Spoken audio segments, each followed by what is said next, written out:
esse dia. Obrigado, Senhor, por mais esse momento aqui, de estarmos com os jovens aqui, outros irmãos, para essa palestra que teremos agora sobre angiologia. O Senhor continue a nos abençoar, abra os nossos corações para que possamos entender um pouco mais dos seus ensinamentos. Abençoe a vida do pastor Gilson agora, que dará direção nessa palestra, e continue a nos abençoar nesse dia, Pai. Obrigado por tudo, é isso que eu oro agradecido desde já. Amém. Pastor Gilson, está com você.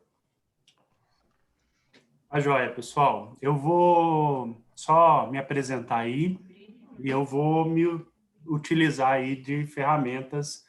Então, tem uma apresentação de PowerPoint. Meu rosto vai ficar um pouquinho menor aí, mas vocês tenham paciência aí comigo, tá bom?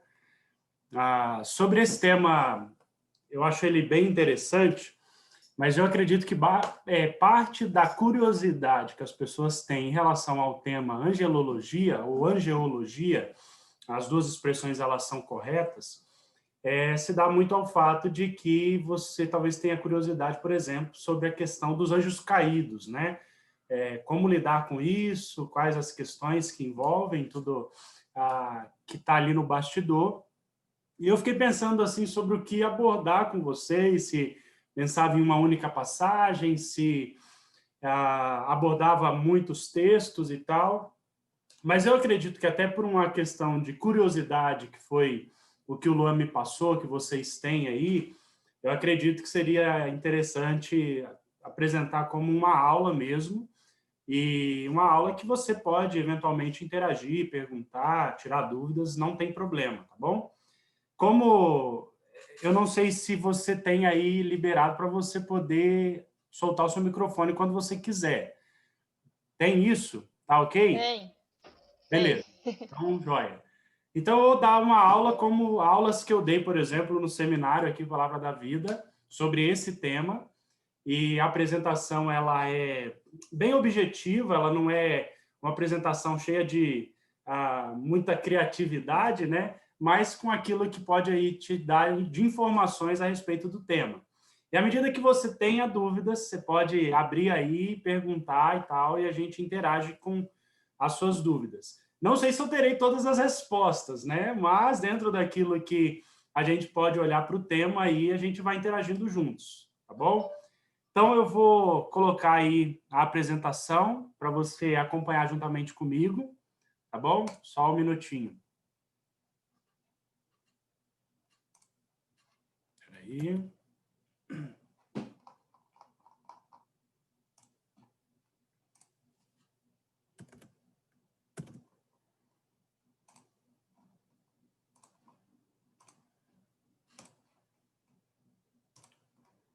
Ok, agora acho que foi. Deixa eu só abrir aqui para você conseguir me acompanhar. Ok, então vamos dar sequência aí no tema e a gente vai caminhando juntos, tá bom? Tem muitos textos dentro aí das informações, e aí o meu pedido é que você pode anotar e tal. Não vai dar tempo da gente ler todos os textos, porque são inúmeros textos, mas naquilo que é mais significativo, a gente para, a gente abre as escrituras e a gente vai interagindo juntos.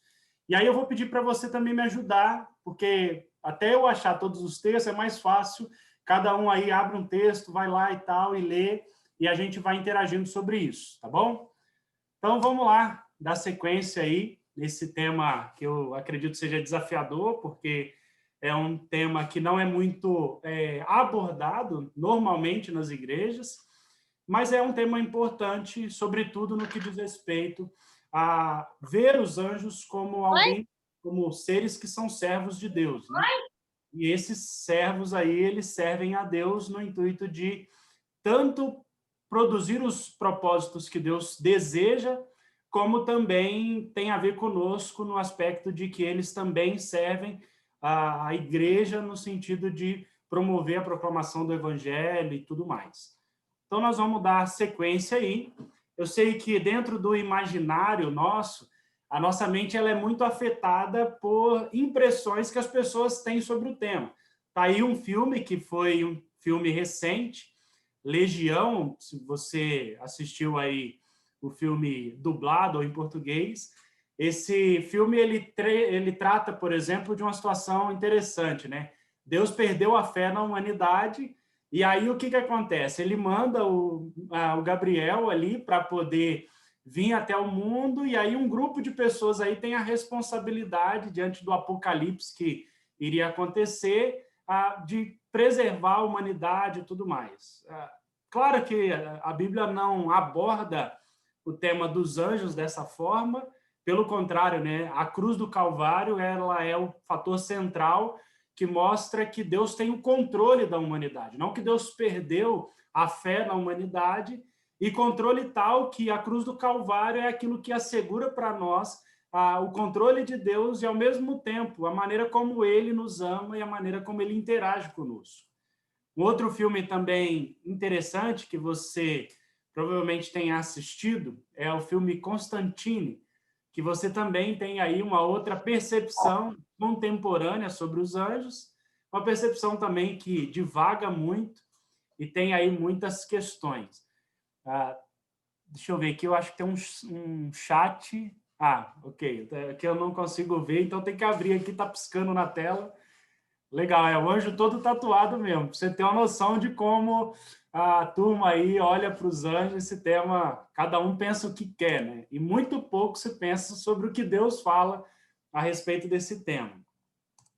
Ainda tem um outro filme, que eu diria aí é mais atual, não sei se você assistiu, que é o filme Noé.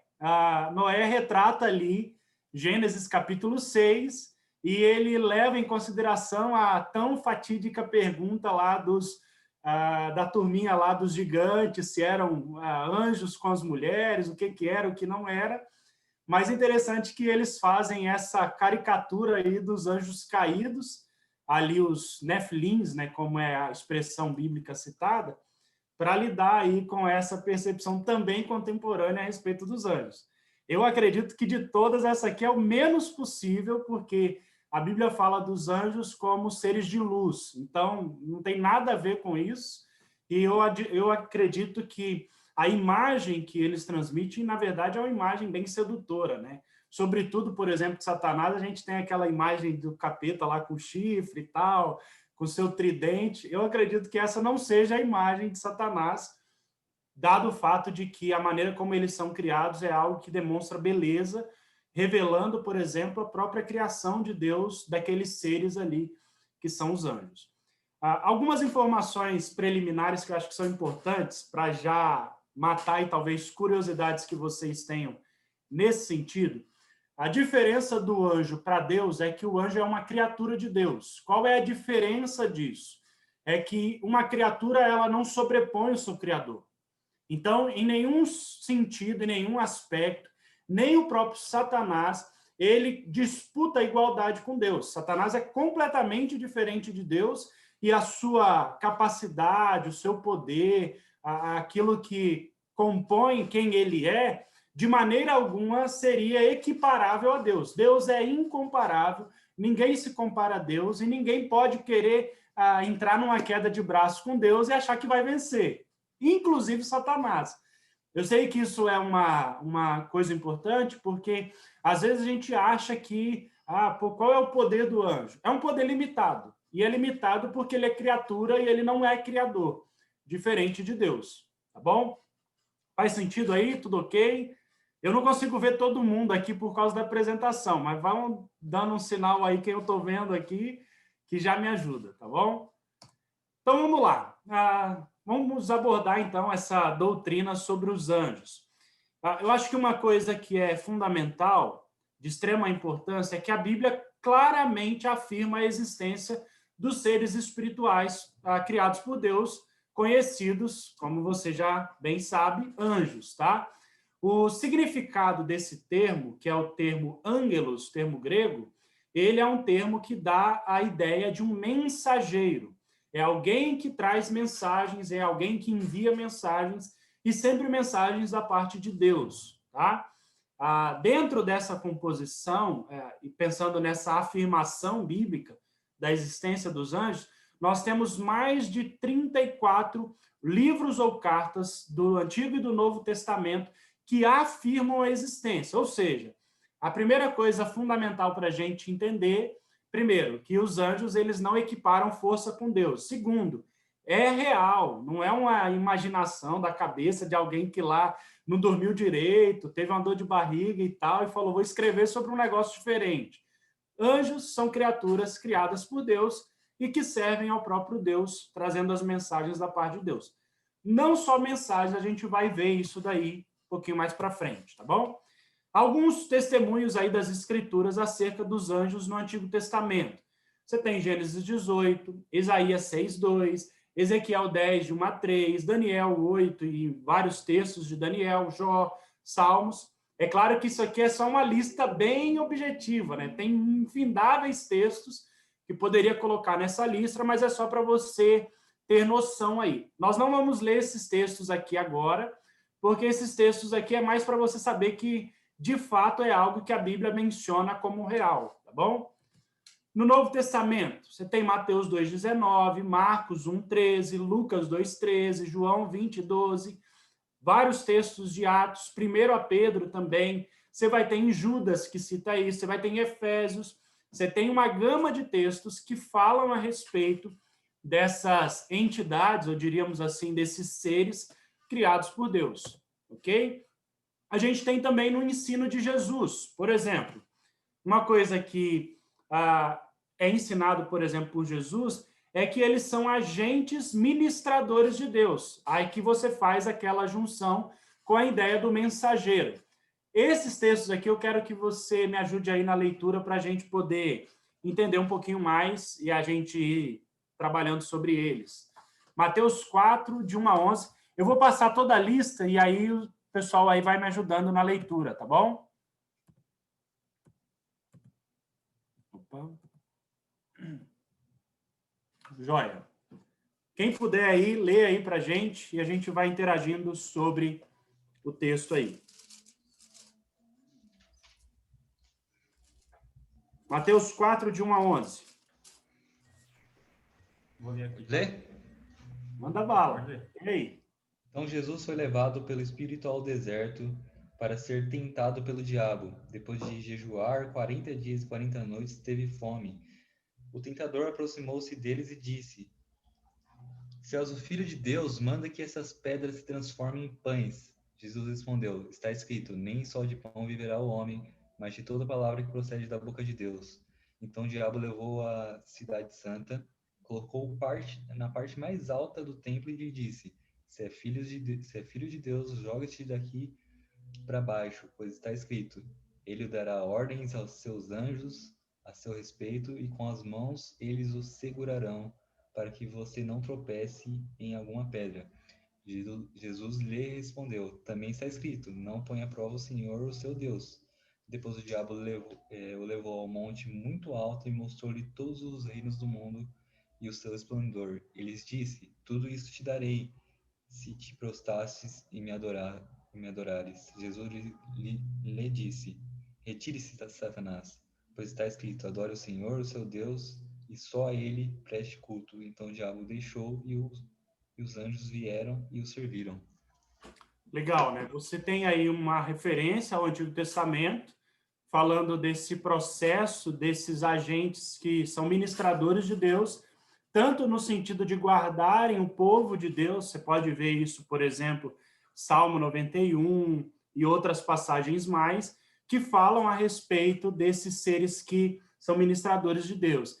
E é interessante que nesse momento da tentação de Jesus, Satanás está ali se usando do momento de fragilidade, porque ele está jejuando há um bom tempo, e aí diz que diante da tentação Jesus se mantém firme, e que depois que Satanás sai dali, os anjos então passam a servir ao Senhor, né? Então, essa já é uma primeira informação. Tem uma outra informação que também está em Mateus 22:30. Quem achar aí pode ler. Vou ler aqui. Bom, Mateus 22:30. Na ressurreição, as pessoas não se casam, nem são dadas em casamento, mas são como os anjos no céu. Joia. A ideia aqui não é que nós sejamos iguais aos anjos, ou seremos iguais aos anjos, no sentido da composição de corpo. Há diferenças, mas eu diria que no sentido de perfeição total como os anjos, e no intuito também, como a passagem aborda, de que não há casamento no céu, né? A gente estará ali para servir ao Senhor. E nesse sentido nós somos semelhantes, ou seremos semelhantes aos anjos, tá? E aí é o contexto da passagem ali, se casa, se não casa, naquela abordagem que um fariseu tentando pegar Jesus diz para ele: Jesus, o camarada casou, usando a tal da lei do levirato, né? E aí ele morreu, vem o irmão, morreu, vem o outro irmão, e aí no céu de quem que aquela mulher é esposa? E aí Jesus fala: não se preocupe com isso, porque no céu ninguém casa nem se dá em casamento. E a gente será semelhante aos anjos nesse sentido, tá bom? Próximo aí, Mateus 13, 39.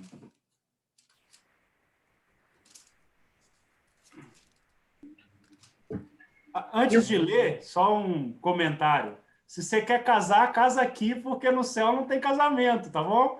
A hora é aqui, tá bom? Mas escolha com cuidado. Espere um servo do Senhor, uma serva do Senhor, e casa aqui, porque aqui que é o lugar. Hein? Não. E o inimigo que o semeia é o diabo. A colheita é o fim desta era, e os encarregados da colheita são anjos.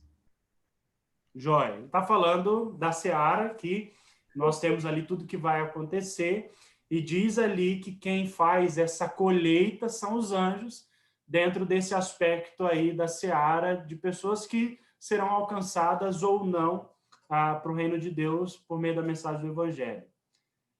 E Mateus 25, 31, quem achar aí pode ler. Quando o Filho do Homem vier em sua glória, com todos os anjos, ele se assentará em seu trono na glória celestial. Jóia. Eles vão acompanhar o próprio Senhor Jesus em sua volta. São informações, eu diria assim, bem básicas, mas que o próprio Senhor Jesus afirma também a existência dos anjos. Dúvidas até aqui? Tudo bem? Tá bem tranquilo ainda. Então, jóia. Eu não consigo ver, se tiver aí, abre o microfone e fala, tá bom? Vamos tocando aqui. A Bíblia também menciona, por exemplo, a questão da sua relação com Deus, de como os anjos se relacionam para com Deus. E aí, diante dessas informações, eu vou pedir também a ajuda aí de vocês, a gente vai ver aí várias informações dessa relação com o próprio Deus. Opa. Ok. Salmo 148, 1 e 2, Isaías 6, 3. Quem achar aí, me ajuda aí na leitura. Aleluia. Louvem o Senhor desde os céus, louvem-no nas alturas. Louvem-no todos os seus anjos, louvem-no todos os seus exércitos celestiais. Jóia, a ideia de louvar aqui, acredito que é muito clara, a ideia de você bendizer, de você enaltecer, de você engrandecer o próprio Deus. E os anjos fazem isso no céu. Isaías 6:3. E proclamavam uns aos outros: Santo, Santo, Santo é o Senhor dos exércitos. A terra inteira está cheia da sua glória. Legal. Ele fala ali em Isaías 6 dos serafins, né? Que eles têm 6 asas, 2 cobrem o rosto, 2 eles voam e as outras 2 cobrem os seus pés. E a ideia, inclusive, de tampar o seu rosto é no intuito de que eles, diante da majestade de Deus, né, eles escondem o seu rosto nesse aspecto também de adoração. Se a gente fosse traduzir isso para uma linguagem humana, é como se nós nos curvássemos diante de Deus, tal como o anjo ali louva e adora ao Senhor. Hebreus 1, verso 6, aí sobre adorar ao Senhor. Porém, quando Deus enviou ao mundo o seu Filho, disse que todos os anjos de Deus o adorem. Legal. Informação clara. Apocalipse 5, de 8 a 13.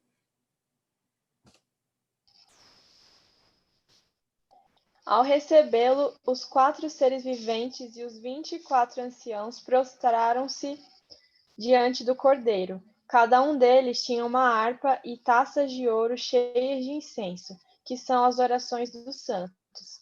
E eles cantavam um cântico novo.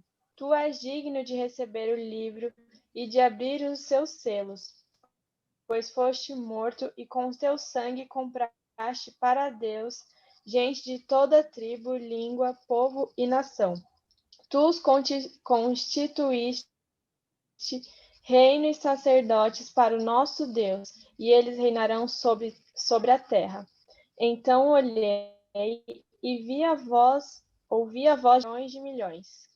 Eles rodeavam o trono, bem como os seres viventes e os anciãos, e cantavam em alta voz: Digno é o Cordeiro que foi morto de receber poder, riqueza, sabedoria, força, honra, glória e louvor. Depois ouvi todas as criaturas existentes no céu, na terra, debaixo da terra e no mar, e tudo que neles há, que diziam: Aquele que está sentado no trono e ao Cordeiro sejam o louvor, a honra, a glória e o poder para todos sempre. Legal. A informação é muito clara. João tem uma visão do céu, e nessa visão do céu, ele vê os seres viventes, tudo que está ali se curvando e adorando aquele que está sentado no trono. Só um detalhe que eu acho que é muito interessante, embora o nosso foco seja falar de anjos aqui, mas eu queria que você percebesse um detalhe que nos ajuda, por exemplo, a refletir muito sobre a nossa adoração hoje na igreja. João, ele tem uma visão do céu, ele está visualizando como será o céu depois desse tempo aqui, depois desse mundo aqui. E aí deixa eu fazer uma pergunta para você me ajudar a pensar e também responder. Qual é o conteúdo da adoração desses anjos? O que esse texto aí de Apocalipse enfoca? Pelo menos, pelo que eu vejo aqui, ele cita isso, se a gente lê desde o início do capítulo, ele cita pelo menos 4 vezes uma mesma expressão, ou um mesmo sentido. Qual que é o foco, o conteúdo dessa adoração no céu? Quem quiser participar aí, já pode... É Jesus como Cordeiro? Isso aí, acertou em cheio. Percebe que a adoração no céu, ela enfoca em Jesus?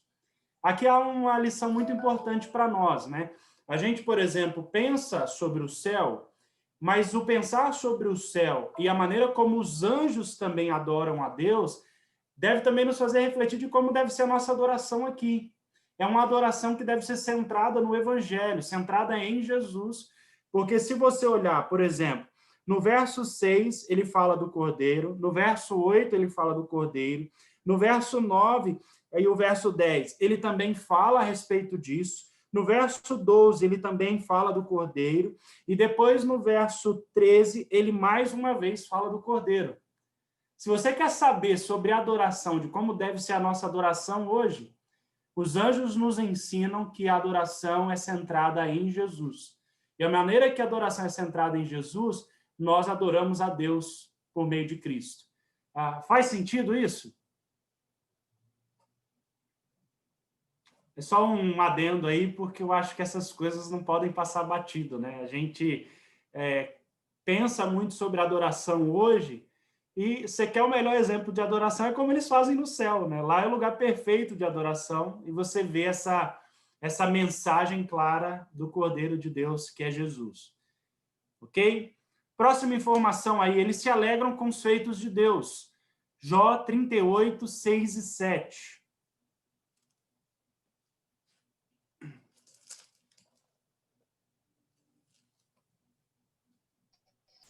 Vai, Vini, lê aí, Vini. Tô com dó de você, meu. Tá. Ele tentou ler várias vezes já, toda vez que interrompe. Está travado aqui também. Mas, enfim. E os seus fundamentos sobre o que foram postos, Quem colocou sua pedra de esquina, enquanto as estrelas matutinas juntas cantavam e todos os anjos se regozijavam? Joia. Mais uma vez, aí ele fala dessa alegria e desse sentido dessa adoração diante daquilo que Deus faz, né? Diante da grandeza de Deus, da majestade de Deus. É muito claro aí para nós. Podemos também pensar que eles o servem, no caso o Senhor, Salmo 103, 20.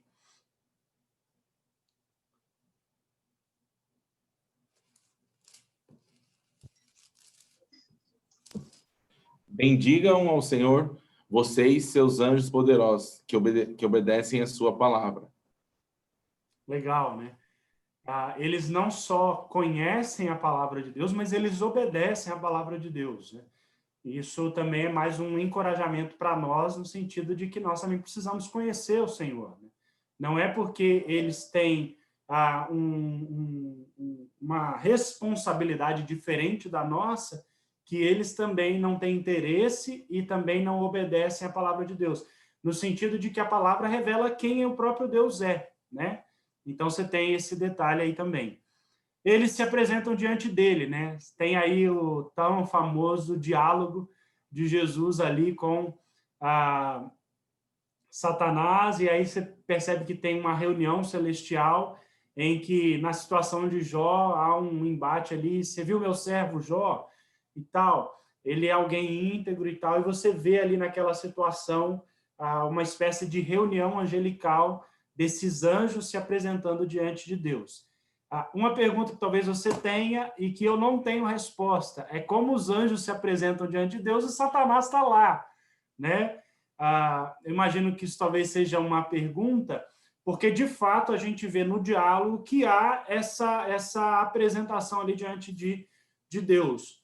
Como isso é possível? Essa é uma pergunta que não é tão clara. Eu não sei que tipo de apresentação é essa, nem que tipo de reunião, mas o que parece, o que aparenta, há um diálogo ali, muito semelhante talvez daquilo que houve na tentação de Jesus em Mateus 4, quando Satanás leva Jesus para o deserto e ali passa a tentá-lo, né? Você percebe isso acontecendo, ok? E eu não sei se alguém tinha aberto aí, se você já abriu, lê aí para não ficar no vácuo, tá bom? Jó 1:6 e Jó 2:1.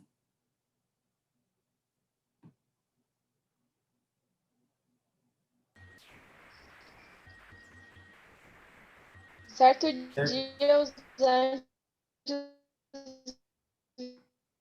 vieram apresentar-se ao Senhor, e o 2. No outro dia, os anjos vieram apresentar-se ao Senhor, e Satanás também veio com eles para apresentar-se. Joia, né? Só uma informação interessante, eu falei que eu não dá para você saber o porquê Satanás está ali. Mas uma coisa que me chama a atenção é que até o próprio Satanás ele é instrumento de Deus. E ele está ali se apresentando diante de Deus. Há uma afirmação que foi mencionada por Lutero na história da igreja, que ele diz que o diabo é o diabo de Deus, nesse sentido de mostrar que até Satanás é instrumento nas mãos de Deus, quando Deus deseja usar para os seus fins, para os seus propósitos. E a gente vê isso, por exemplo, na própria vida de Jó.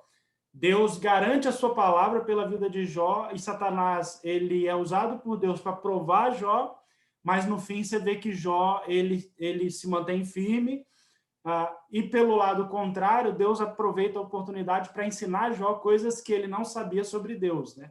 Aquele diálogo final ali, capítulo 38 em diante, do livro de Jó, você vê Deus confrontando Jó, não naquilo que Satanás questionou, mas diante do próprio coração de Jó e algumas coisas que Jó tinha de percepções que precisavam ser, eu diria assim, aperfeiçoadas, né?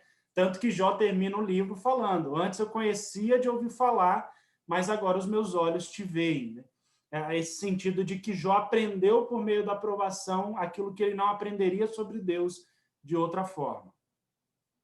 E, por fim, aí eles são instrumentos do juízo de Deus, né? Em outras palavras, são eles que vão passar o cerol fininho aqui na hora que Deus for julgar todo mundo. Então, abra aí Apocalipse 7:1 e 8:2.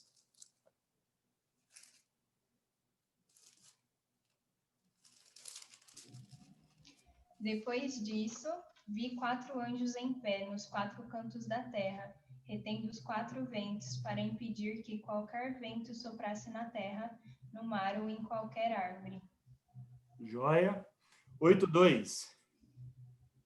Vi os 7 anjos que se acham em pé diante de Deus.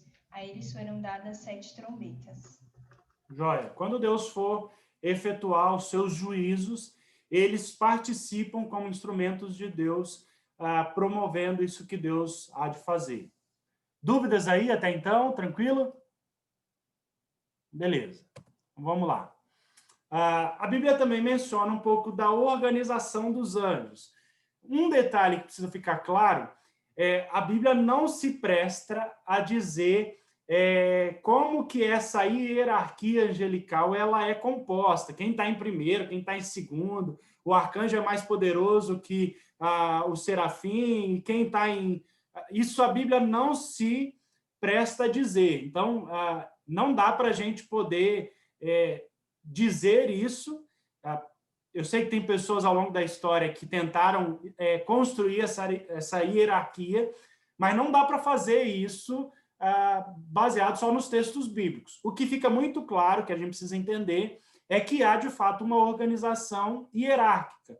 Há funções diferentes, há maneiras de agir diferentes, e a gente vê aí várias classificações, a gente poderia dizer, de anjos. Então, tem aí uma lista delas, você tem uns textos, e conforme a própria palavra de Deus ela menciona sobre isso, você tem arcanjos, você tem primeiros príncipes, você tem principados, e aí tem bons e maus, né? Efésios vai falar sobre isso. Você tem autoridades ou potestades, Efésios também fala sobre isso. Poderes e soberanias, segundo a Pedro e Efésios também fala disso.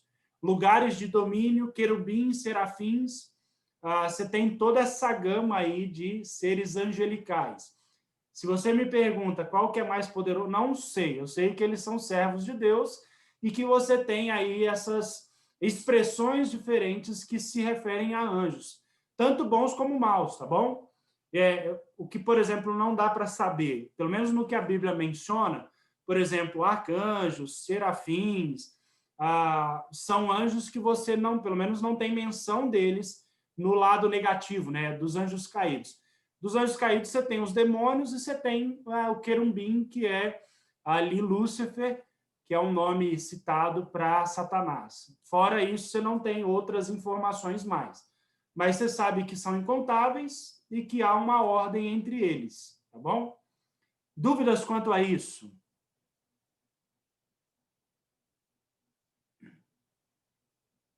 Tranquilo? Então, beleza.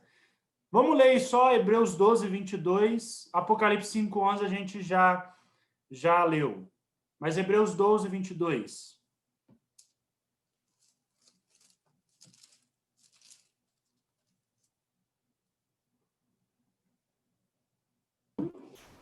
Mas vocês chegaram ao Monte Sião, a Jerusalém Celestial, a cidade do Deus vivo. Chegaram aos milhares de anjos em alegre reunião. Joia, você tem mais uma vez essa expressão da Assembleia e você tem ali milhares incontáveis anjos. Só um detalhe que eu acho que é interessante, mais uma vez eu vou falar sobre o céu, né? Porque a gente tem uma visão, às vezes, muito ruim do céu. Acho que você já deve ter pensado nisso, no sentido de que a gente pensa no céu, vai ter aquele monte de anjo cantando, e aí aquela impressão de que o céu é um lugar monótono, um lugar chato, que todo mundo só fica cantando lá o dia inteiro, não tem nada para fazer. Deixa eu tentar te dar uma outra visão do céu que eu acho que pode ser interessante para você, tá bom? Que é o seguinte, quando você lê Apocalipse 5, você percebe que o foco da adoração ali é Jesus, certo? O Cordeiro, o Cordeiro, o Cordeiro, aquele que está sentado no trono e o Cordeiro. Você percebe que isso é o cerne da questão. Deixa eu fazer uma pergunta para você. As Escrituras revelam tudo de Deus? O que vocês acham? Eu acho que não. Eu acho que só o suficiente para a gente O que ele quis revelar, né? Que ele quis revelar. Joia, é isso aí. A Bíblia, ela fala de Deus aquilo que ele quis se revelar a nós. Mas ela não fala tudo de Deus, e uma das razões é porque Deus é um Deus ilimitado, ou poderíamos usar a expressão infinito. O conceito, por exemplo, de onipresença, onisciência e onipotência já demonstram para nós que é um ser que não pode ser contido em nada, nem na própria ou nas próprias páginas das Escrituras. As Escrituras revelam quem Deus é, mas não totalmente quem Deus é. Se a gente pensa em Deus como um ser que é ilimitado, infinito, isso me ajuda, por exemplo, a pensar sobre o céu. De que forma? O céu é o lugar que você vai conhecer o Senhor, e eu me refiro tanto à pessoa de Deus, como à pessoa do Senhor Jesus, como também à pessoa do Espírito, de uma forma que, quanto mais você o conhece, você nunca será capaz de conhecê-lo totalmente, porque ele é um ser infinito. E aí imagine o seguinte, imagine a cena, dado a nossa situação, né, de homem, de criatura. É como se você acordasse cada manhã, num tempo infinito de tempo, e cada manhã você conhece novas coisas sobre Deus e você é mais uma vez surpreendido sobre a grandeza de Deus. É como se Deus dissesse assim e a gente, na situação, falasse, olha, deixa eu te apresentar mais alguma coisa que você não conhece. Você fala, mais isso, Senhor? É tão bom conhecer mais do Senhor, e o céu é o lugar onde isso será feito. Nós o veremos como ele é, mas conhecer de um Deus ilimitado que, por mais que eu conheça, por mais que eu aprenda, nunca serei capaz de dissecar o conhecimento que eu tenho dele. Por isso eu creio que o céu não será um lugar monótono. Vai ter adoração lá, vai ter louvor, sim, mas nós vamos conhecer um Deus intimamente, sem nunca ser capazes de conhecê-lo totalmente. Isso é, para mim, uma coisa inimaginável. É uma forma de olhar para o céu não como um lugar monótono, tá bom? Faz sentido isso? Legal. Bom que vocês estão curtindo. Faz bastante sentido. Eu acho que para mim eu amo cantar. Então assim, para mim não seria algo monótono se fosse só cantar, adorar a Deus, né? E louvar e engrandecer o seu nome. Mas pensando por esse lado, eu acho bem interessante mesmo, né? Poxa, nunca nós vamos conhecer completamente a Deus, né? E ele é maravilhoso, então eu acho que o céu vai ser um lugar, assim, magnífico, né? Acho que sem palavras. Sim, e desfrutar da presença de Deus não tem... eu acho que é o que a nossa alma anseia, né? Se você pensar, por exemplo, expressões dos próprios salmistas, Salmo 42, 43, a minha alma suspira por ti, como a corça, né, suspira pela água. É esse sentido desse desejo ardente que o nosso coração, ele almeja. Tem uma frase muito conhecida de Agostinho, que foi o bispo Agostinho de Hipona, que ele diz o seguinte, né, que Deus nos criou para ele e a nossa alma só se vê satisfeita quando descansa nele. É esse sentido de que Deus colocou no nosso coração um anseio pela eternidade, como Eclesiastes 3:11 fala, né? E esse vazio ele só é preenchido por Deus. Ninguém é capaz de preenchê-lo, e nesse sentido o nosso coração desejá-lo ardentemente. Joia? Então, eu não sei se alguém fez alguma pergunta, pelo menos eu não estou vendo aqui.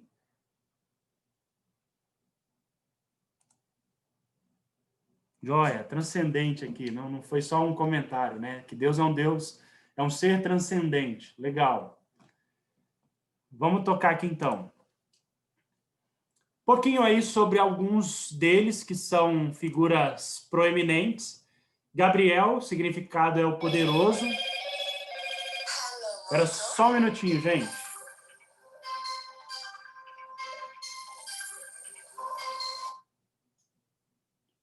Me deem só um minutinho que eu preciso só responder uma ligação aqui. Eu já continuo com vocês. Só um minutinho.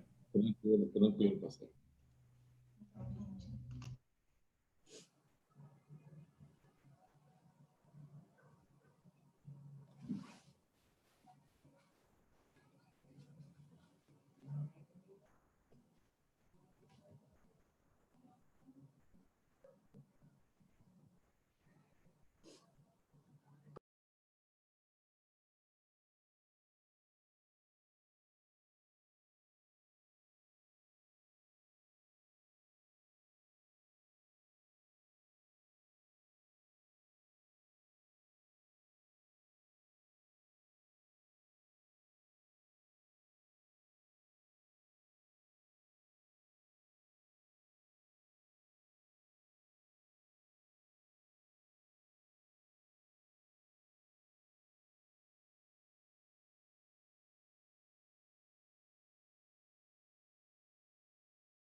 Espera aí que eu já continuo, só coisa rápida.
Desculpa, gente, coisas de pastor, tá bom?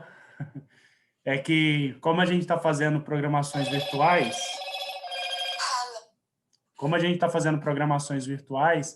eu preciso abrir uma sala do Zoom aqui para uma das pessoas da igreja, e aí eu pedi alguém para fazer aqui para mim, tá bom? E aí a gente toca o barco aí. Deixa eu botar a apresentação novamente. Joia, então, abriu aí para vocês, né?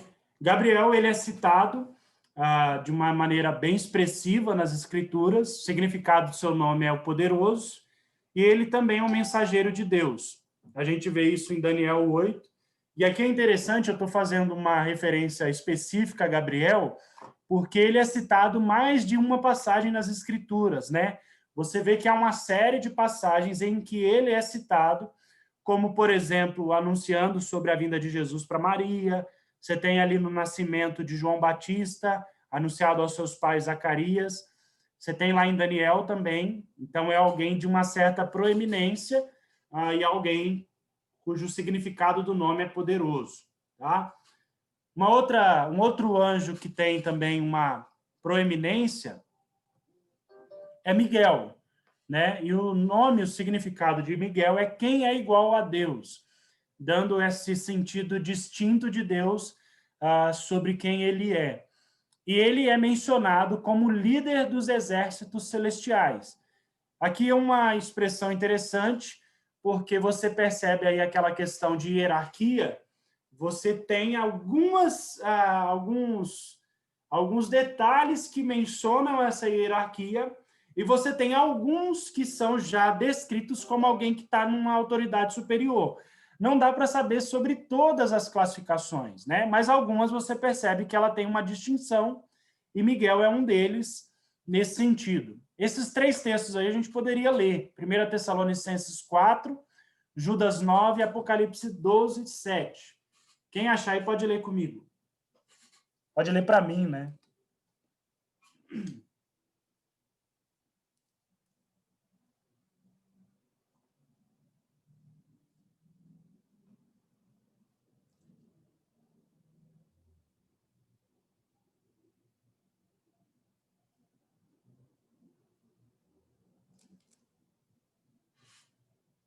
Conseguiram achar? Pois, dada a ordem, com a voz do arcanjo e o ressoar da trombeta de Deus, o próprio Senhor descerá dos céus, e os mortos em Cristo ressuscitarão primeiro. Joia, né? Você tem ali o soar das trombetas, e aquele momento que menciona lá como 1 Tessalonicenses 4, que fala a respeito daqueles que dormiram no Senhor, né? De que partiram dessa vida aqui no Senhor, e você tem essa situação sendo anunciada ali por Miguel. Judas 9. Contudo, nem mesmo o arcanjo Miguel, quando estava disputando com o diabo acerca do corpo de Moisés, ousou fazer acusação injuriosa contra ele, mas disse: o Senhor o repreenda. Legal. Aqui tem uma informação interessante que a gente precisa pensar sobre ela, né? Você tem ali uma possível guerra, um possível embate ali de Satanás com Miguel. e você tem uma informação interessante. A disputa ali em Judas é uma disputa pelo corpo de Moisés.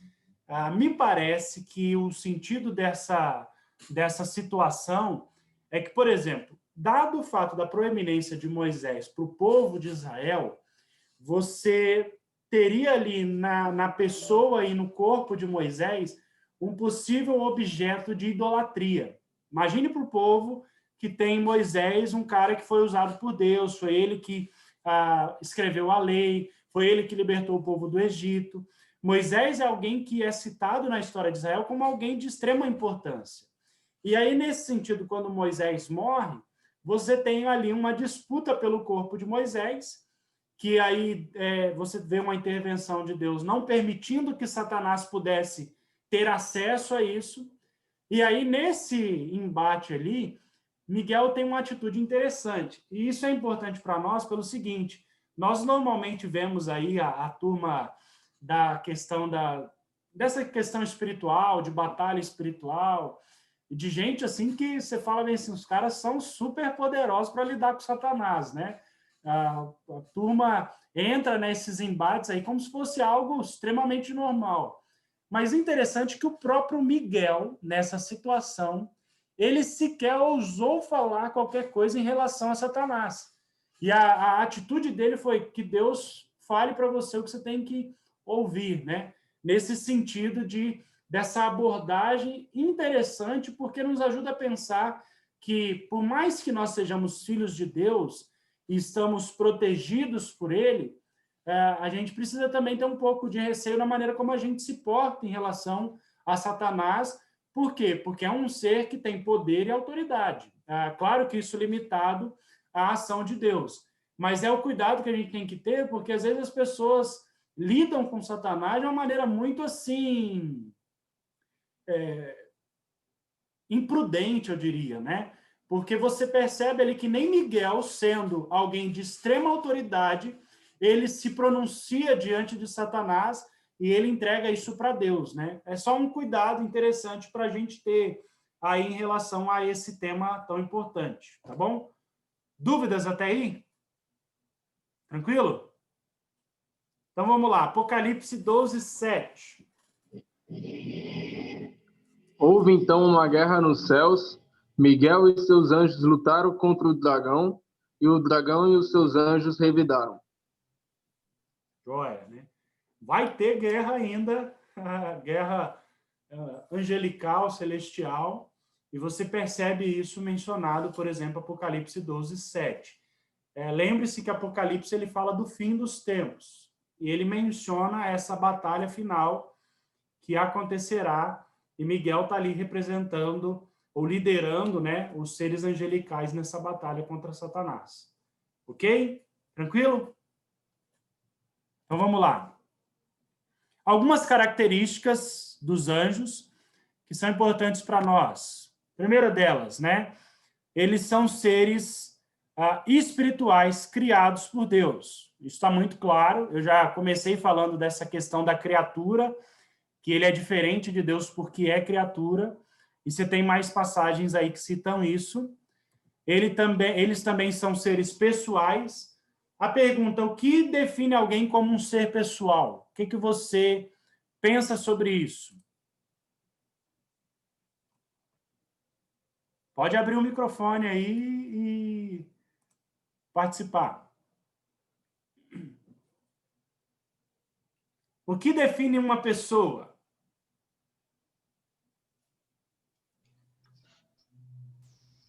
O Vini falou aqui no coisa aqui, relacionamento. Joia, são seres relacionais. Essa é uma boa resposta. Mas eu acho que tem algumas coisas que são mais específicas para a gente definir o que é uma pessoa. Tem uma personalidade. Joia, tem personalidade. O que significa isso? Vamos lá, eu quero tirar de vocês a informação.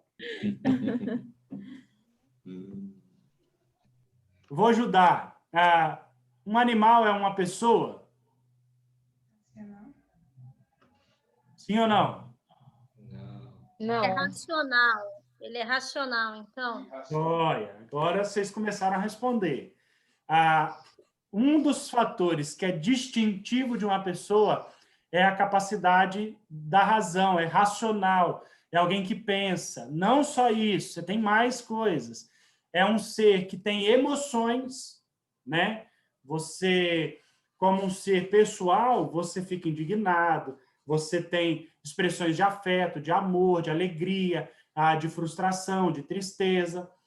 Os anjos, como seres pessoais, têm esses mesmos fatores. Então, é alguém que tem raciocínio, é alguém que tem emoções e é alguém que tem vontade, é um ser volitivo. E vontade é alguém que é capaz de tomar decisões, de expressar vontades e opiniões. Tá bom? Como é que a gente sabe disso? 2 Samuel 14, 20. Quem achar aí pode ler.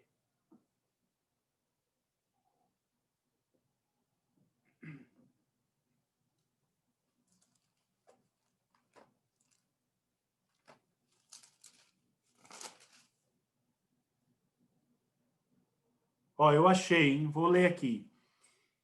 2 Samuel 14, 20.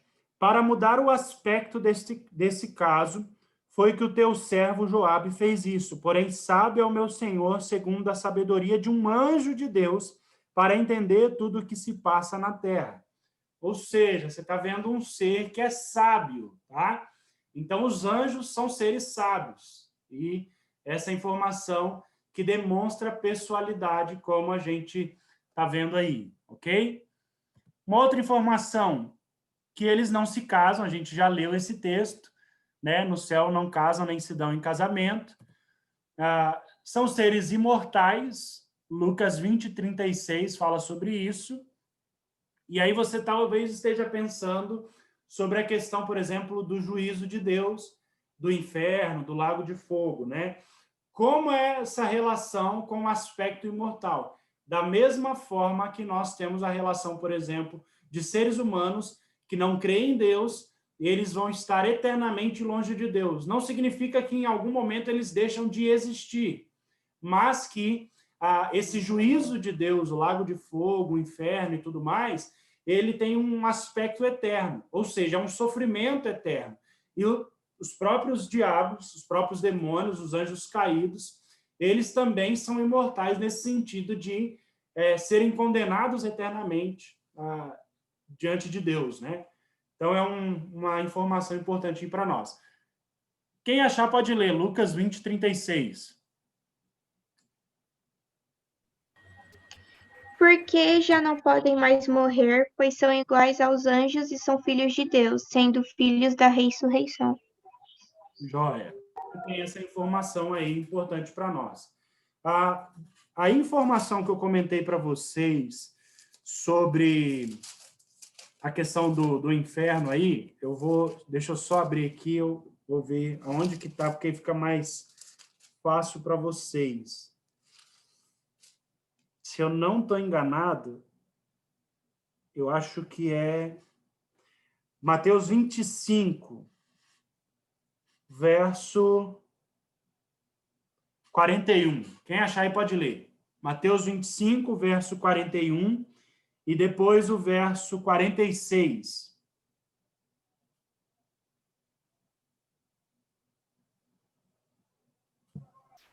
Então ele dirá aos que estiverem à sua esquerda: malditos, apartem-se de mim para o fogo eterno, preparado para o diabo e os seus anjos. 46. Você está vendo a questão do juízo aí, desse julgamento eterno, e o fogo é eterno. Significa um fogo que não se consome. Ele vai continuar queimando eternamente. E esse fogo é preparado para os anjos caídos aí, diabo e seus anjos, né? Verso 46. E esses irão para o castigo eterno, mas os justos para a vida eterna. Joia, percebe a distinção? Aqueles que creram em Cristo, entregaram a vida a Jesus, eles vão para a vida eterna, que é desfrutar dessa comunhão eterna com Deus. Diferentemente daqueles que não creram em Deus e também dos anjos caídos, de Satanás, os demônios, eles vão para o castigo eterno. Significa uma eternidade sendo julgada por Deus no inferno e no lago de fogo. Tá bom? Tranquilo? Então, beleza. Eles são Pastor, eu tenho poderosos... uma dúvida que surgiu agora. Pode falar. Se, partindo do princípio, os anjos pecam, então é correto falar que os anjos também pecam? Sim. Agora, vamos lá. A gente precisa só separar uma informação da outra. Tá? Que os anjos pecam, sim. Senão não teria, por exemplo, a destituição de uma terça parte dos anjos do céu, onde Satanás e seus demônios eles são lançados do céu abaixo. Você vai ver isso, por exemplo, em Isaías 14 e Ezequiel 36 ou 38, alguma coisa assim, que fala a respeito desse episódio numa linguagem que ela é uma linguagem de dupla referência, né? Você tem uma referência a um rei da época, mas você também tem uma referência que faz alusão ao céu. E a resposta disso é que esses dois episódios, esse rei, ele é um rei que evidencia quem Satanás é, na maneira de agir, na sua postura, e você tem ali uma terça parte sendo lançada dos céus. Agora, qual que é a outra dúvida, né, que a gente normalmente tem? E os anjos que ficaram, eles ainda têm, ou eles têm condições, ou eles ainda pecam?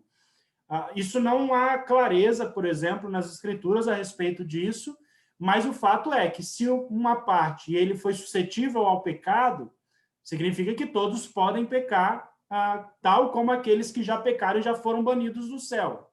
Então, isso aí é um fator claro. A gente vai falar um pouquinho mais sobre isso aí daqui a alguns slides, sobre a diferença desse pecado de Satanás com o pecado nosso, do ser humano, né? Qual é a diferença desses dois pecados, tá bom? Mas respondeu aí, tem dúvidas? Tranquilo, pastor. Respondeu Legal. sim, obrigado. Joia. Eles são poderosos, Salmo 103 a gente já leu. E são numerosos também, Apocalipse 5:11 nós já lemos. E eles são superiores aos homens. Eu acredito que essa superioridade ela se dá muito à capacidade de força, de coisas que eles são capazes de fazer, né? Por exemplo, nós não somos capazes de voar, exceto por um avião, ou coisa do tipo. Eles têm asas, você tem diferenças deles para com os seres humanos. Hebreus 2, 7 a 9, nos ajuda aí, quem achar também pode ler. Tu o fizeste um pouco menor do que os anjos, e o coroaste de glória e de honra. Tudo sujeitaste debaixo dos seus pés. Ao lhe sujeitar todas as coisas, nada deixou que não lhe estivesse sujeito.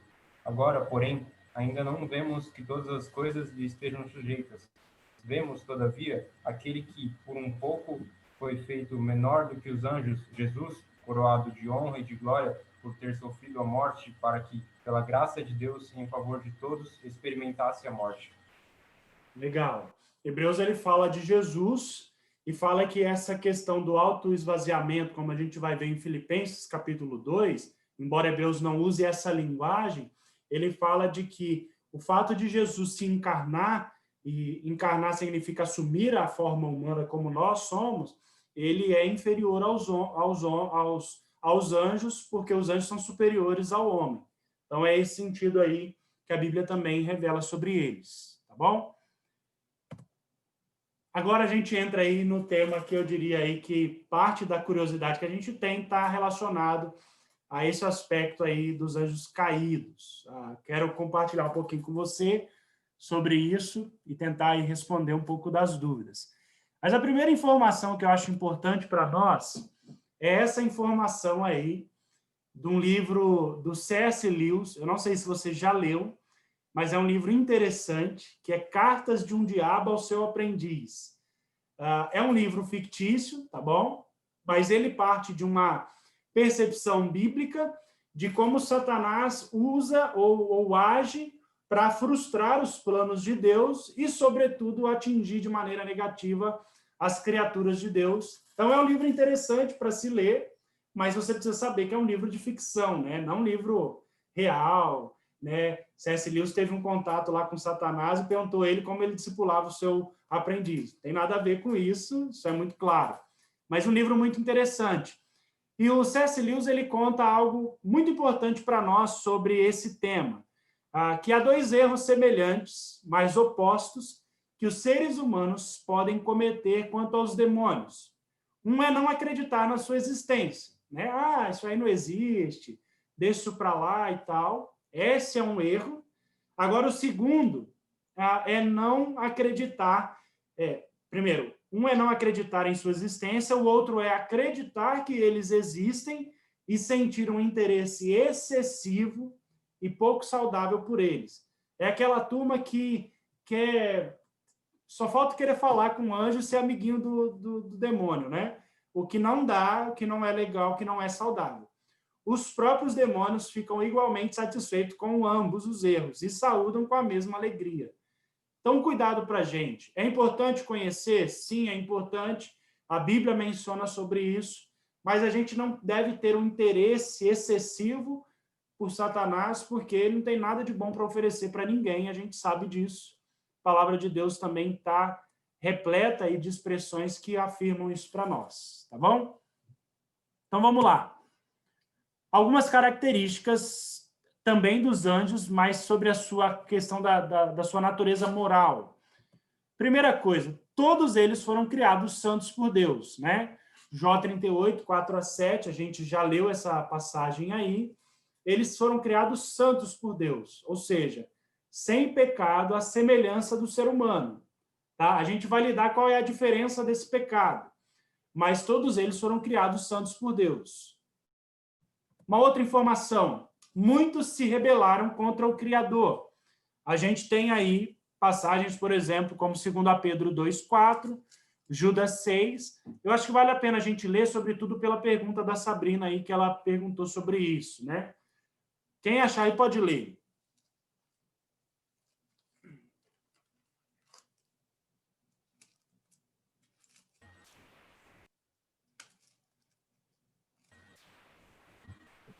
Pois Deus não poupou os anjos que pecaram, mas os lançou no inferno, prendendo-os em abismos tenebrosos, a fim de serem reservados para o juízo.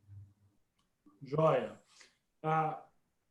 Se eu posso dar uma resposta mais específica, inclusive para a Sabrina, aí, que foi ela que perguntou, é o seguinte: anjos pecam. O texto aqui ele é muito claro, ele fala de anjos que pecaram. Eu acredito que todos aqueles que estão nos céus, tal como os que pecaram, eles também têm a mesma possibilidade de pecar.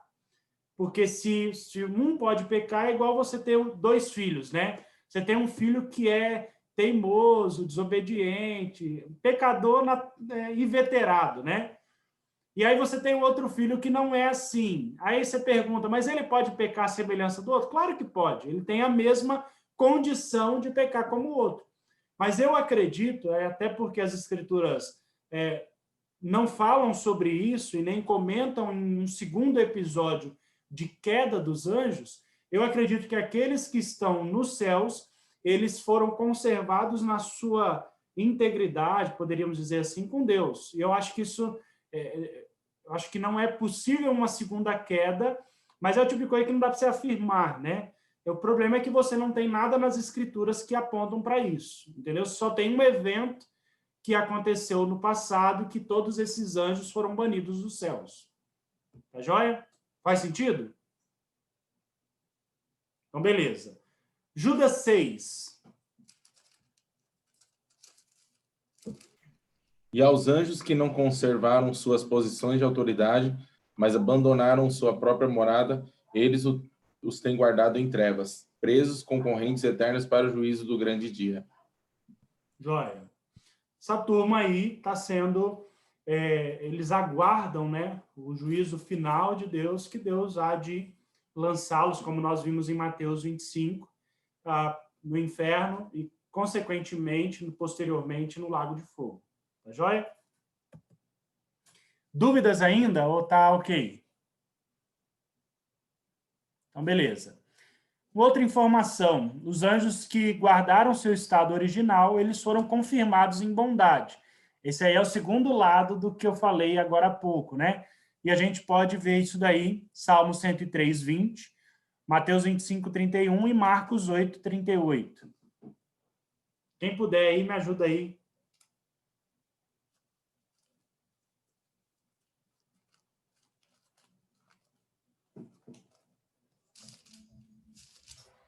Bendigam o Senhor vocês, seus anjos poderosos, que obedecem à sua palavra.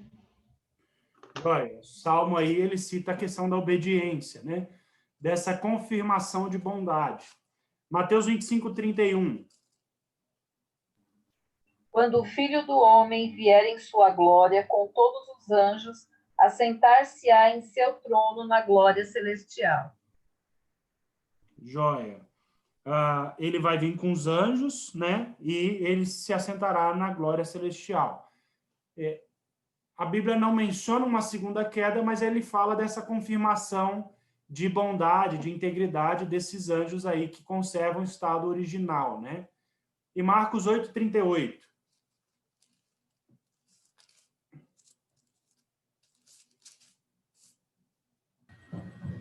Se alguém se envergonhar de mim e das minhas palavras, nesta geração adúltera e pecadora, o Filho do Homem se envergonhará dele quando vier na glória de seu Pai com os santos anjos.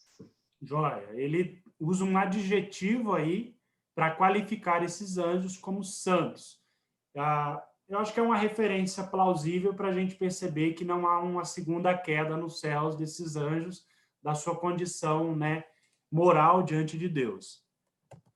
Mais uma informação: a tentação dos anjos é diferente da dos homens, pois teve a sua origem neles próprios. Vamos lidar um pouquinho com essa questão aí, você vai entender melhor, né? Qual é a diferença do pecado do ser humano com o pecado dos anjos? E usar o termo tentação aí, que é um termo melhor para a gente poder entender, né? Você tem duas expressões, que é o seguinte: a tentação dos anjos, ela acontece por um fator interno, né? Há uma questão interna que gera um ato externo. Qual é a diferença, por exemplo, dos homens? Na tentação dos homens, você tem uma tentação de um fator externo que ele influencia uma questão interna, ou seja, os anjos, diferente de nós, eles foram tentados por algo no seu próprio coração. Isaías, como eu falei, 14, e Ezequiel, acho que é 38, ele fala um pouquinho disso, né? Que no seu coração ele quis ser igual a Deus. A tentação dos homens, essa aqui é uma referência à primeira tentação. Nós estamos falando do Éden, quando a condição moral do homem ela é perfeita, né? O que acontece? O ser humano não tinha uma disposição para o pecado, como nós temos, por exemplo, em Tiago, né? Tiago fala que cada um é tentado pela sua própria cobiça. Tiago 1, se eu não me engano, 14, 15. Qual é a diferença da situação, por exemplo, de Adão e Eva? O primeiro pecado, que é o pecado de Adão e Eva, ele acontece por um fator externo. Você tem uma oferta de Satanás e essa oferta leva o indivíduo no seu coração a pecar. A tentação dos anjos é completamente diferente. E as duas palavrinhas aí que distinguem essa questão da tentação, o termo exógena e exógena. Há uma preposição nas duas expressões, e essa preposição ali, ex, ela significa algo que é interno, e ex, que é algo externo. Essa é a diferença do pecado nosso, do pecado original, né, que eu estou falando lá de Adão e Eva, em relação, por exemplo, ao pecado de Satanás, dos anjos caídos, e a gente consegue ver isso um pouquinho melhor lá nos textos que eu falei. Deixa eu abrir aqui, que aí fica mais fácil a gente ler o texto e ver o que o próprio texto diz, né? Abra aí em Isaías, capítulo 14. Depois a gente vai abrir em Ezequiel. Deixa eu só achar o texto.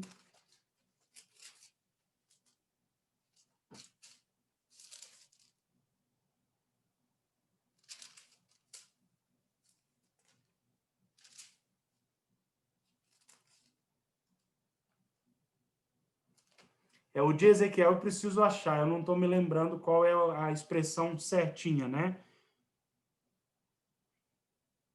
Mas vamos ler Isaías 14, já nos ajuda aí a entender um pouquinho sobre isso. Isaías 14, 11 diz assim: derribada está na cova a tua soberba, e também o som da tua harpa por baixo de ti, uma cama de gusanos, e os vermes são a tua coberta. E aí olha o que ele diz, verso 12 em diante. Como caíste do céu, ó estrela da manhã, filho da alva, como foste lançado por terra, tu que debilitava as nações.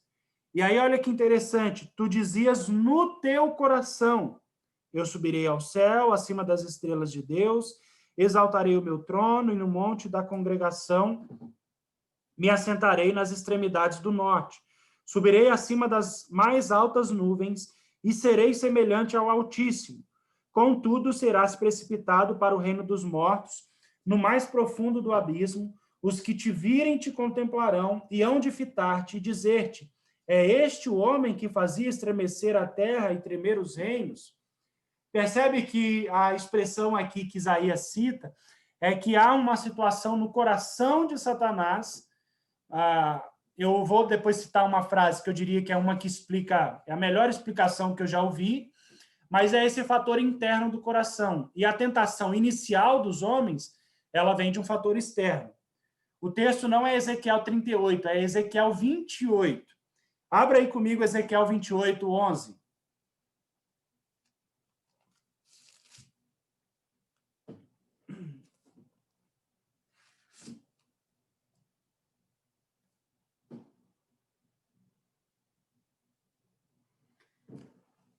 Olha só o texto, hein? Ezequiel, capítulo...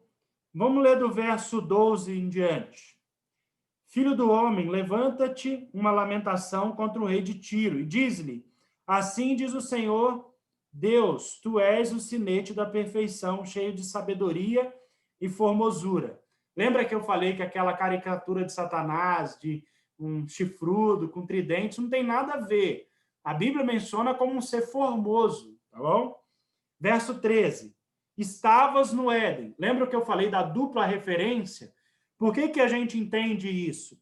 Porque, embora ele fala do rei Tiro aqui, ele diz que ele estava no Éden. Como é que é possível um rei da época estar presente no Éden anos depois, né? É a questão da dupla referência, de que esse rei, ele expressa quem Satanás é na sua maldade, vamos dizer assim, né?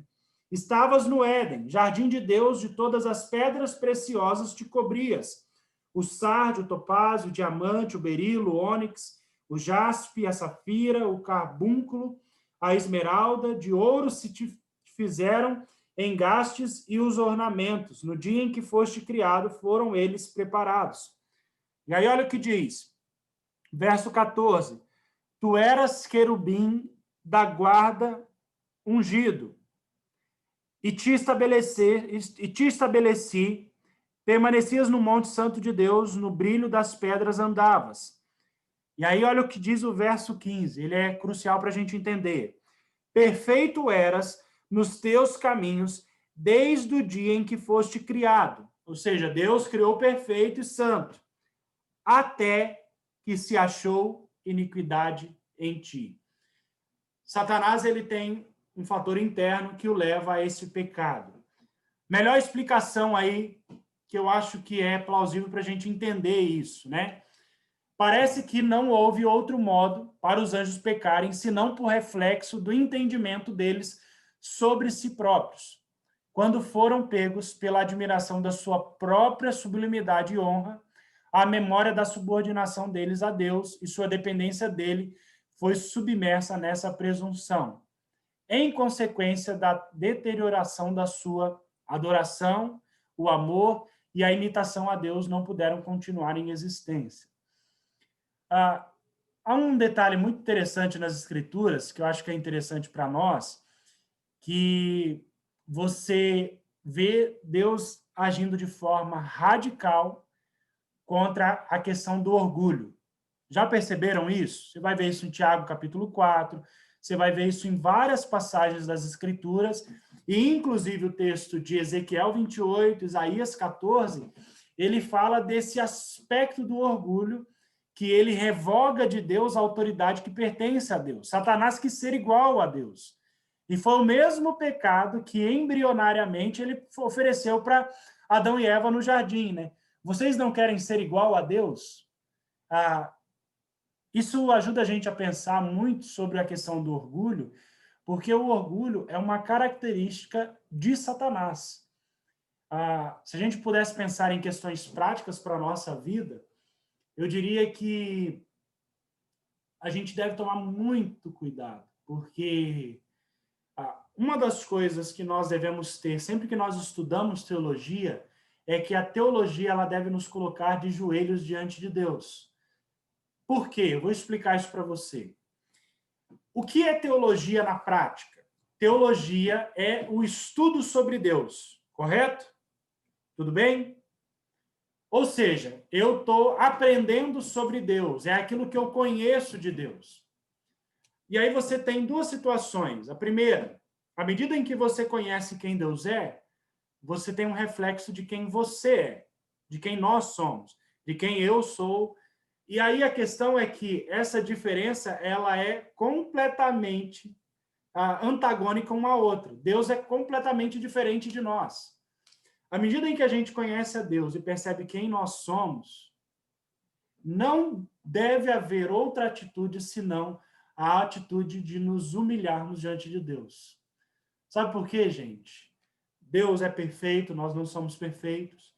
Deus ama de maneira incondicional e sacrificial e nós não amamos assim. Nós temos dificuldades de amar como Deus ama. Deus é extremamente bondoso e benevolente. E nós, muitas vezes, somos maldosos uns com os outros. E à medida em que a gente conhece quem Deus é, isso deveria humilhar o nosso coração.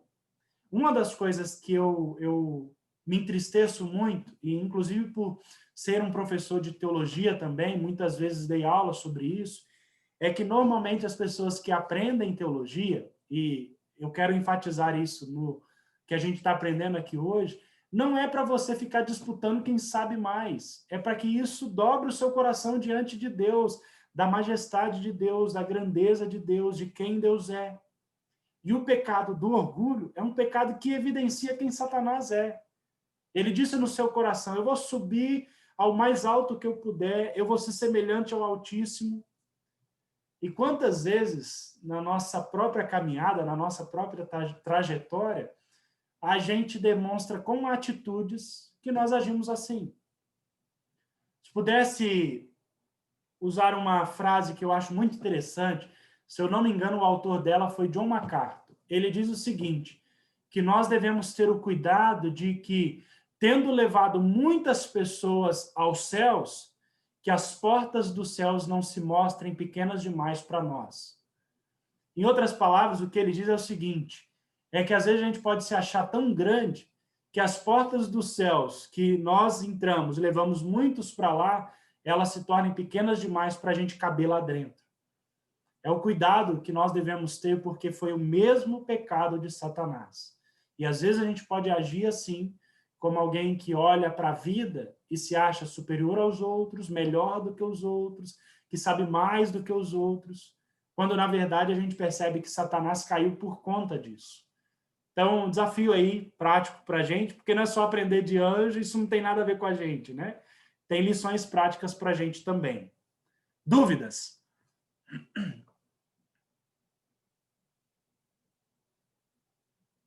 Jóia, então, vou seguir. Eu sei que tem um horário aí, mas a gente já está acabando, tá bom? Fiquem tranquilos que eu não vou demorar muito mais, não. Algumas atividades, e aí fazendo um comparativo, né, dos anjos bons, dos anjos caídos. Os anjos bons adoram a Deus, protegem as crianças. Sabe por que seu filho ainda não quebrou um pescoço, não quebrou... É realmente proteção aí dos anjos. Eu lembro-me, por exemplo, que com 16 anos, eu adoro soltar pipa, né? E eu sou capixaba, sou do Espírito Santo, e eu, um dia soltando pipa em cima da laje, eu caí de cima da laje, eu quebrei o braço, foi pouco para não ter fratura exposta, trinquei o crânio e fiquei, acho que 2 dias internado no hospital e tal. E, gente, eu não tenho dúvidas de que, se não fosse pela proteção de Deus, não estaria aqui, né?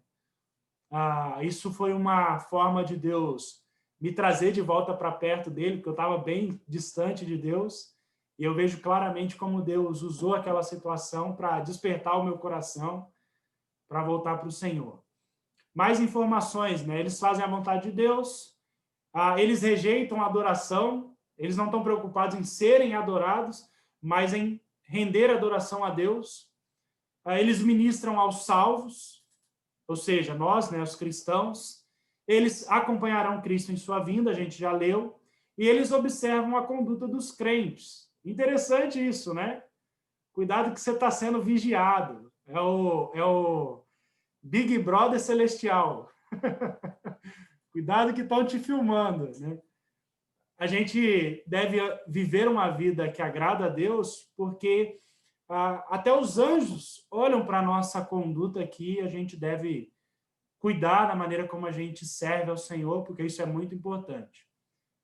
Contrapartida a isso, os anjos caídos se opõem a Deus, eles cumprem os decretos de Deus. Lembra que eu falei do diabo de Deus?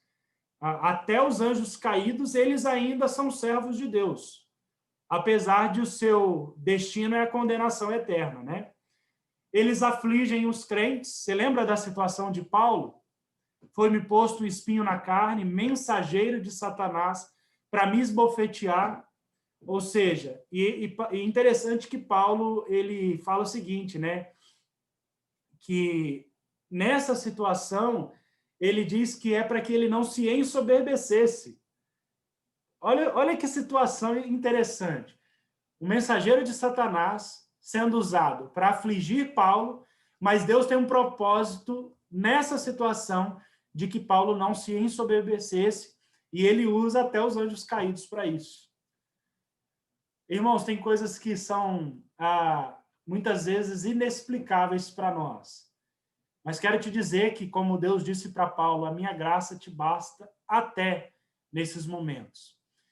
Eles atacam os crentes, Efésios 6, 11 e 12, a nossa luta não é contra carne e sangue, mas contra os principados, potestades, e aí ele cita várias expressões ali, e que a gente tem que vestir a armadura de Deus para permanecer firme contra as ciladas do diabo, né?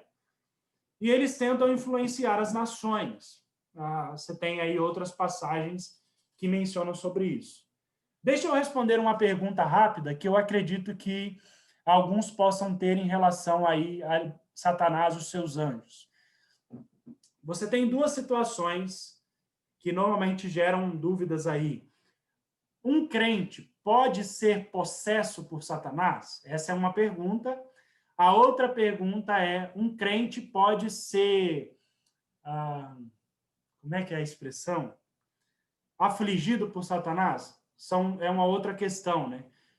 Tem uma outra forma de dizer isso, só que eu não estou lembrando agora a frase, né? Possesso... opressão maligna, né? Que é o que o pessoal normalmente fala. Opressão maligna é possível. Você vai ver isso, por exemplo, em Jó, você vai ver em Paulo, como nós já citamos aí, de gente que está sendo afligida por Satanás. Agora, possessão demoníaca para um cristão é impossível, tá bom? Não tem como isso acontecer. Por quê? Porque maior é o que está em nós do que aquele que está no mundo. Essa é um texto bíblico muito claro. Mas deixa eu citar para você um outro versículo que eu diria que é mais forte ainda. Abra aí comigo em 1 João, capítulo 5.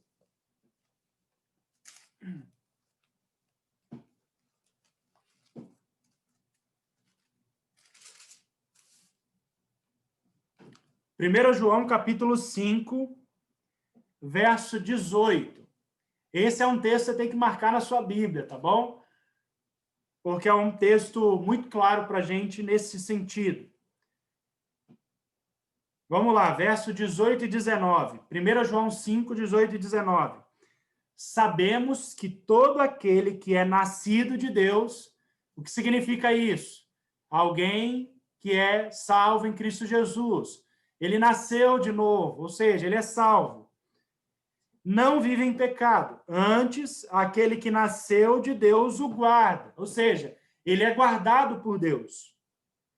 E o maligno não lhe toca. Tá? Tá claro isso? Satanás não pode coabitar alguém que é coabitado pelo Espírito. Isso é impossível. Sabemos que somos de Deus e que o mundo inteiro jaz no maligno.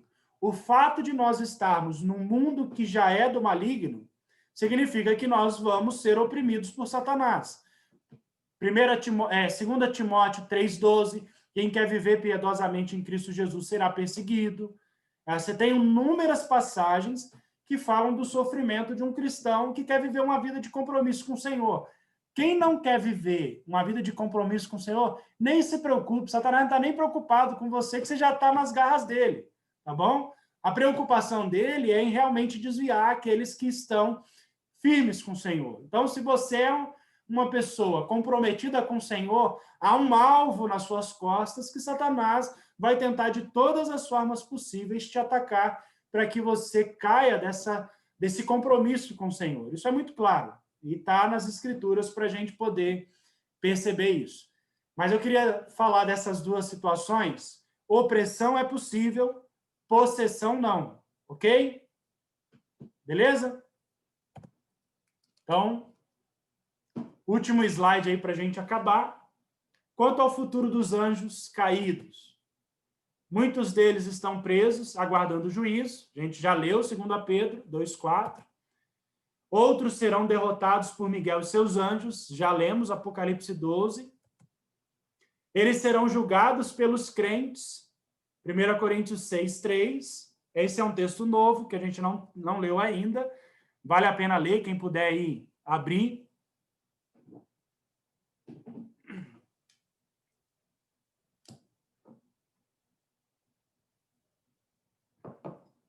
Qual que é para abrir? Primeiro? 1 Coríntios 6,3.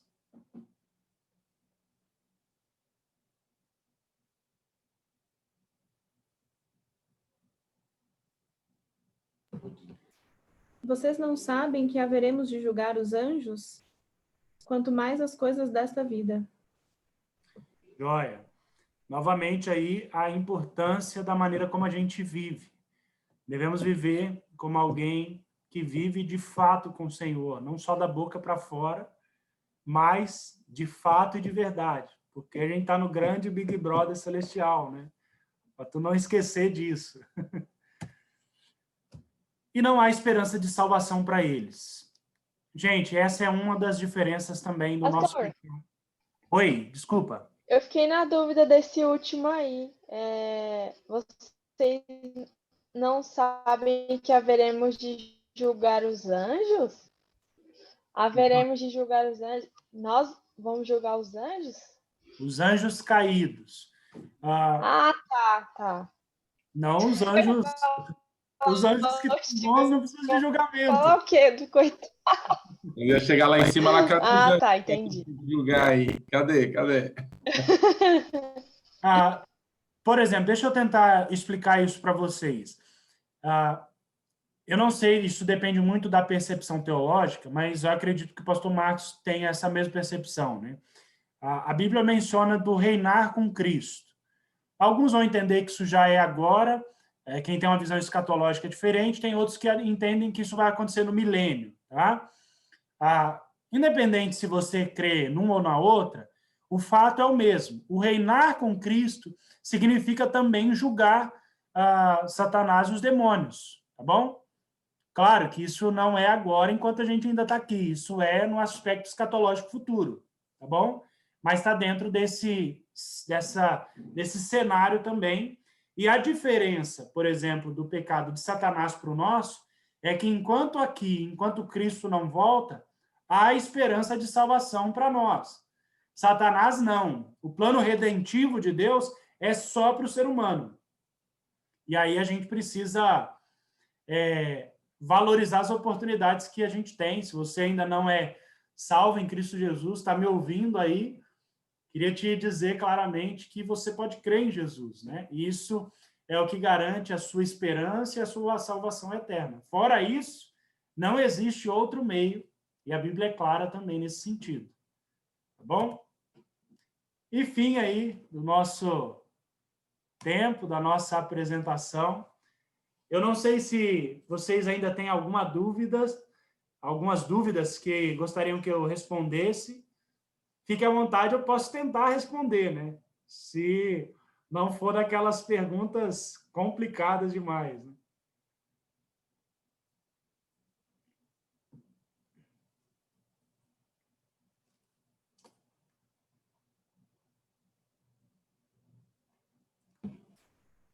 Ninguém tem dúvida? Eu acho que foi bem esclarecedor, pastor. Acho que foi bem abrangente aí de tudo que foi falado, pelo menos para mim, né?